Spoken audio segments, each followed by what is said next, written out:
अगले दिन जब मैं जागी तो दोपहर हो चुकी थी और बेथनी जा चुकी थी। मैंने दिन के लिए तैयार होने में समय लगा दिया। मुझे आज दोपहर 3 बजे रियल एस्टेट एजेंट से मिलना था। मैंने घर पर ही समय बर्बाद कर दिया, बस 2 बजे तक आराम से बैठी रही। मैं रियल एस्टेट एजेंट से मिली और उसने मुझे घर दिखाया। घर काफी बड़ा था, इसमें 2 बेडरूम, एक लिविंग रूम और घर के सामने एक छोटा सा बगीचा था। ये मेरी उम्मीदों से भी ज्यादा था। मुझे विश्वास नहीं हो रहा था कि मुझे ये घर खरीदने का मौका मिल रहा है। रियल एस्टेट एजेंट ने मुझसे पूछा कि क्या मैं इस घर से संतुष्ट हूं या वह कुछ और देखे। मैंने उसे बताया कि मैं पूरी तरह संतुष्ट हूं और मुझे यही घर खरीदना है। सभी जरूरी भुगतान करने के बाद मैंने मूवर्स को बुलाया ताकि वे मेरे सभी सामान को नए घर में शिफ्ट कर सकें। इस तरह मैंने अपना वीकेंड घर शिफ्ट करने, नए डेकोरेशन खरीदने और अपने फर्नीचर को सही से सजाने में बिता दिया ताकि मेरा घर सुंदर और आरामदायक लगे। किसी चमत्कार की तरह मैं संडे तक सब कुछ व्यवस्थित करने में सफल रही, जिससे मेरे पास आधा दिन बच गया ताकि मैं आराम कर सकूं और अपनी नई नौकरी के लिए तैयारी कर सकूं। मैंने दोबारा सब कुछ चेक किया कि मेरे पास कल के लिए ज़रूरी सारी चीज़ें हैं। फिर मैं आज सुबह जल्दी उठी ताकि मैं अच्छे से तैयार हो सकूं और पेशेवर दिख सकूं, लेकिन इतना भी नहीं कि ज़्यादा बनावटी लगूं। मेरा मेकअप हल्का था क्योंकि मुझे भारी मेकअप पसंद नहीं। मेरी ब्लैक शर्ट और ब्लाउज घुटनों से थोड़ी ऊपर थी।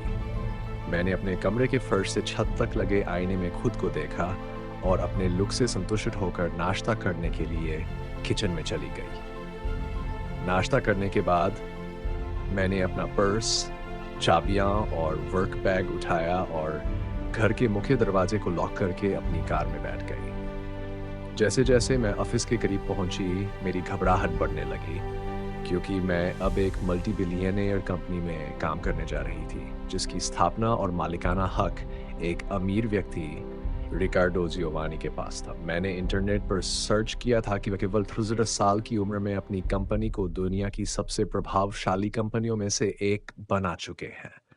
मैंने यह भी पढ़ा था अपने कर्मचारियों के प्रति बहुत सख्त और बेरहम है और अगर कोई छोटी सी भी गलती करता है तो उसे तुरंत नौकरी से निकाल देते हैं।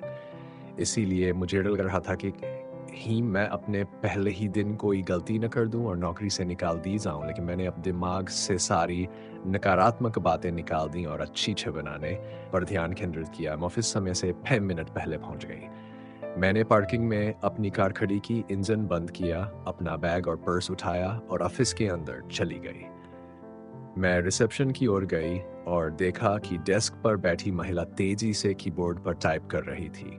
मुझे उसे डिस्टर्ब करने में झिझक हो रही थी, लेकिन मुझे अपने वर्क प्लेस का पता लगाना था। मैंने विनम्रता से कहा, माफ़ कीजिए, मैं आपको परेशान कर रही हूँ, लेकिन क्या आप बता सकती हैं कि मुझे किस फ्लोर पर जाना है? मैं यहाँ की नई सेक्रेटरी हूँ। उसने कंप्यूटर से नज़रें हटाईं और मेरे शब्दों को समझने में उसे कुछ सेकंड लगे। ओह हाँ, नई सेक्रेटरी। मेरा नाम सारा है, मैं यहाँ की रिसेप्शनिस्ट हूँ। तुम्हें 39वें फ्लोर पर जाना होगा और वहाँ कैथरीन नाम की महिला से अपनी डेस्क के बारे में पूछना होगा। उसे पहचानना आसान है क्योंकि उसके बाल चमकीले लाल रंग के हैं। उसने मुस्कुराकर कहा और दाईं ओर लिफ्ट की ओर इशारा किया। आशा है कि तुम्हें काम पसंद आएगा। एक छोटी सलाह, अगर तुम्हारे फ्लोर की दूसरी महिलाएं तुम्हारे बारे में कुछ गलत बोले तो उनकी बातों को नज़रअंदाज कर देना। वे सिर्फ इसलिए जलती है क्योंकि सेक्रेटरी का बॉस के करीब होना उन्हें अच्छा नहीं लगता। सारा ने आंखें घुमाते हुए कहा। मुझे वह अच्छी लगी और लगा कि हम अच्छे दोस्त बन सकते हैं। मैंने उसे उसकी मदद और सलाह के लिए धन्यवाद दिया और आश्वासन दिया कि मैं किसी की बातों पर ध्यान नहीं दूंगी।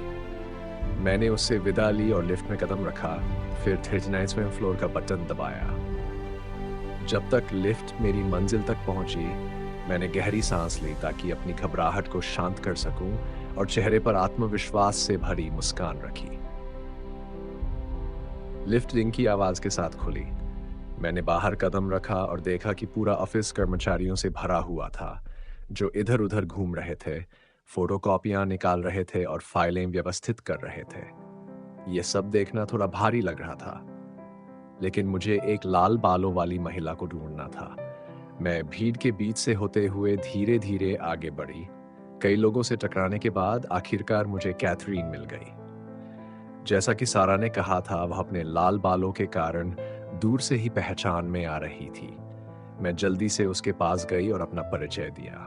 हमने कुछ देर बातें की। फिर उसने मुझे मेरे काम की सारी जानकारी दी, जो मुख्य रूप से बॉस का शेड्यूल मैनेज करना था। उसने मुझे ब्रेक रूम भी दिखाया और बताया कि मुझे हर सुबह बॉस के लिए कॉफी बनानी होगी, खासकर जब कंपनी की वॉर्स अभद्र शब्द दिखने लगे। मैंने पूछा, कैसे पता चलेगा कि वे कौन है? कैथरीन ने एक नज़र कर्मचारियों पर डाली और कहा, बस उनके कपड़ों को देखो। वे इतनी टाइट और छोटी स्कर्ट पहनती हैं कि देखना मुश्किल नहीं कि वे खुद को कैसे संभालती हैं। कैथरीन ने गहरी सांस लेते हुए सिर हिलाया, जैसे उसे इस बात से खींच हो रही हो। ओह देखो, यहाँ कौन आया है, एक नया बच्चा, किसी ने व्यंग्यात्मक आवाज में कहा। वह एक महिला थी जो मुझे डराने की कोशिश कर रही थी। मैंने बिना किसी डर के जवाब दिया, हाँ, मैं नई हूं। और तुम कौन हो?